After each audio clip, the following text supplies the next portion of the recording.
Mesdames, Mesdemoiselles et Messieurs, bonsoir ou bonjour, selon là où vous vous trouvez actuellement. Je voudrais d'abord vous remercier pour votre adhésion à ce programme de séminaire qui, comme vous le savez, est destiné à renforcer nos capacités respectives en matière d'élaboration du business plan. Je vois que vous avez été très nombreux à répondre à notre invite et je vous en remercie.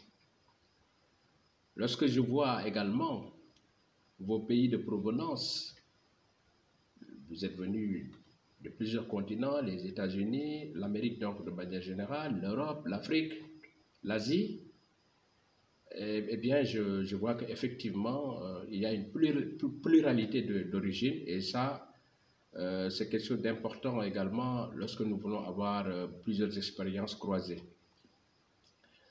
Alors, je vois également que vous êtes de plusieurs catégories socio-professionnelles, parce que je vois qu'il y a des banquiers, il y a des fonctionnaires, il y a des chefs d'entreprise.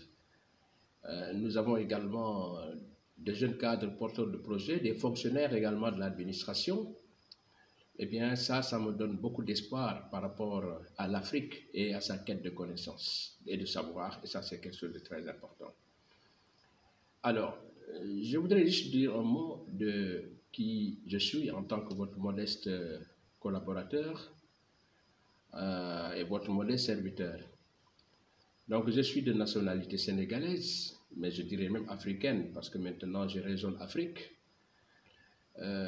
J'ai également été pendant, je dirais, 7 ans en France où j'ai eu à parachever mes études universitaires. Bien entendu, l'essentiel de mon cursus secondaire et primaire, je l'ai fait au Sénégal.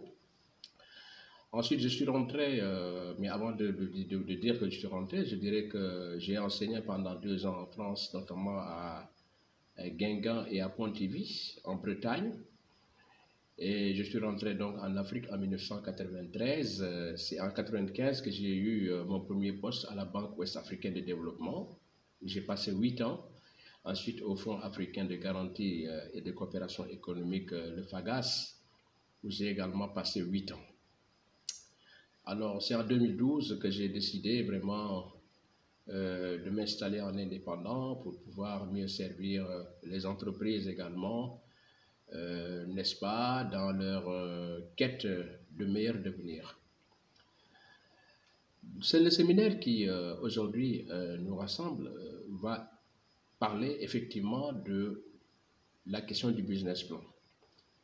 Ce qu'il faut d'abord dire, c'est que je souhaite que ce soit des échanges d'expérience, de manière à nous permettre ensemble réellement de nous soutenir mutuellement pour renforcer nos connaissances techniques pour mieux faire face aux défis qui nous interpellent. Donc ça, c'est un élément qui me paraît vraiment important à préciser. Ce renforcement de capacité est nécessaire aujourd'hui dans un monde de Covid-19 très difficile.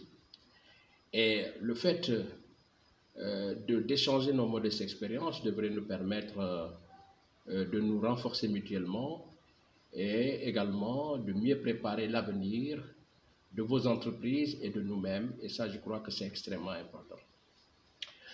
Le thème que nous l'avons choisi ensemble et de commun accord. Dans le cadre d'une démarche participative, je vous avais demandé humblement de me dire quels étaient les sujets sur lesquels vous souhaiteriez que nous discutions. Et presque tous, vous avez dit que c'est la question du business plan. Je vois à quel point ça vous intéresse. Donc aujourd'hui, je proposerai que nous puissions d'abord, puisque c'est une session de prise de contact, échanger d'abord sur ce que c'est que le business plan et ses objectifs, et puis maintenant décliner notre programme de travail qui va nous unir pendant une durée de 3 semaines. Le business plan, comme vous le savez déjà, parce que je suis en face de professionnels aguerris, c'est un document qui présente la stratégie de l'entreprise que l'entreprise veut développer au plan juridique, au plan organisationnel, opérationnel, au plan également financier, que l'entreprise veut également développer au plan technique, que l'entreprise veut également développer au plan environnemental. Tout ça pour, j'allais dire, préparer au mieux son projet de manière à pouvoir augmenter sa rentabilité, sa compétitivité dans un monde qui, comme vous le savez, est très difficile. Alors, c'est un document dont l'objectif est de convaincre le banquier pour l'amener à adhérer à notre projet et à le financer. Donc, c'est ça l'objectif ultime. Mais derrière cet objectif, il y a un objectif de contrôle interne et d'outil d'aide à la décision. Parce que vous savez, un business plan, ce n'est pas une seule personne qui le prépare. C'est un document collectif préparé par les cadres de l'entreprise. Et de temps en temps même, l'entreprise peut avoir eu à recourir à une expertise extérieure de manière à pouvoir finaliser au mieux son document, le rendre beaucoup plus bancable pour qu'arriver chez le bailleur de fonds vraiment trouve que c'est un document bien fait et finance le projet, finance l'investissement pour lequel, n'est-ce pas, un prêt est sollicité. Donc, c'est un document très important dans la vie de l'entreprise et il faut y faire très attention parce que beaucoup de projets, malheureusement, ont été rejetés par la banque pour la simple raison que le business plan était très mal fait. Les idées étaient très bonnes, le promoteur était très motivé, mais malheureusement, il n'a pas pu très bien faire son business plan. Donc ça, c'est un élément sur lequel nous devons beaucoup réfléchir.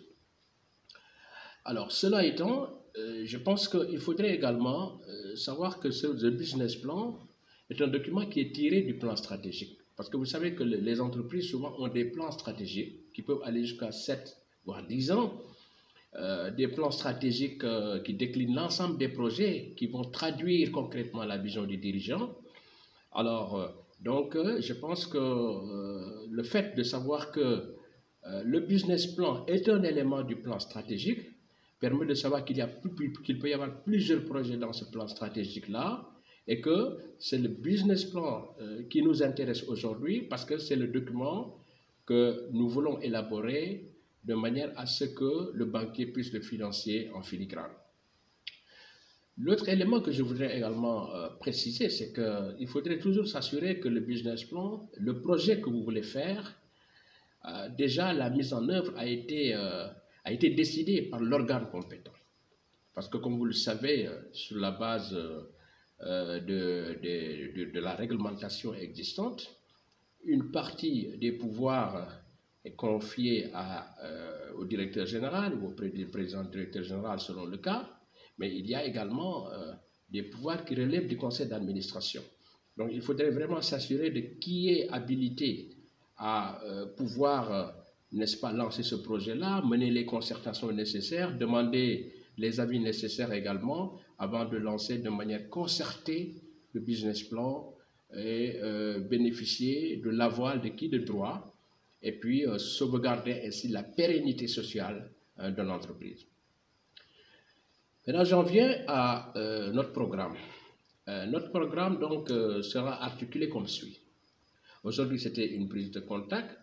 À partir de samedi prochain jusqu'à lundi, nous allons aborder deux thèmes très importants. C'est l'objet même du projet, comment on doit concrètement décliner cet objet du projet.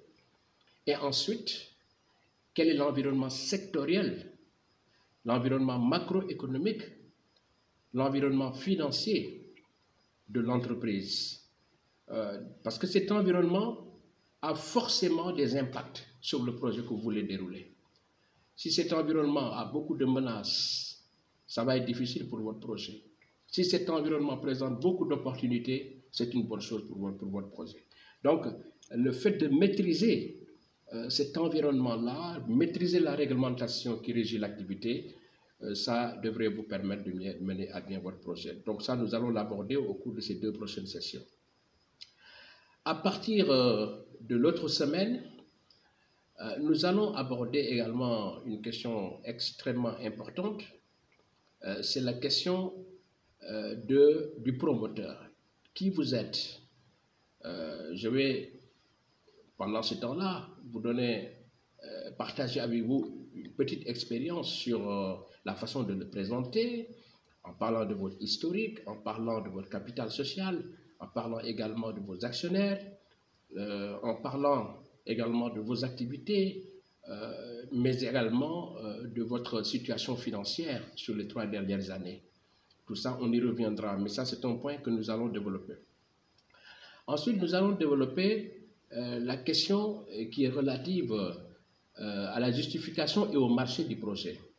Nous allons développer également un point relatif au projet lui-même, c'est-à-dire tout ce qui est dimensionnement du projet, tout ce qui est présentation du produit, tout ce qui est localisation, tout ce qui est également l'objet et les objectifs qui seront encore réitérés, et la description des investissements que vous voulez acquérir. Nous allons parler également de l'organisation et de la gestion du projet avec la maîtrise d'ouvrage et la maîtrise d'œuvre.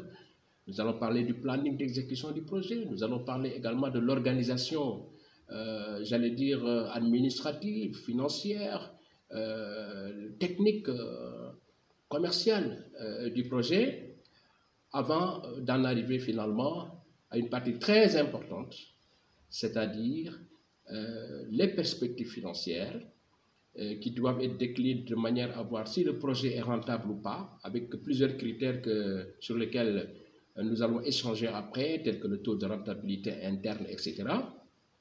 Et est-ce que le projet également a un impact sur la vie économique du pays en termes de rentabilité économique? Tout ça, nous allons le voir.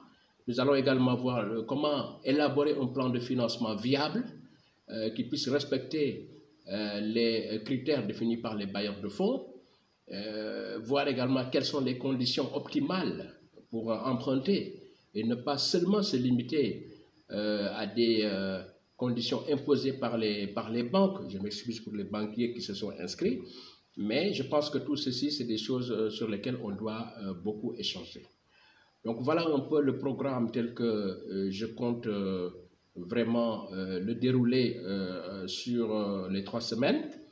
Il est bien entendu nécessaire, si vous avez des observations sur ce plan, de me le dire, de m'envoyer un message sur mon numéro qui s'affiche à l'écran, 00221 77 245 0758, pour que nous puissions encore fignoler davantage ce programme, pour que ce soit quelque chose vraiment qui puisse nous servir tous. En tout cas, je vous remercie infiniment et je vous dis bonsoir ou bonne journée. Et puis, on se dit à samedi et à très bientôt. Merci. Au revoir.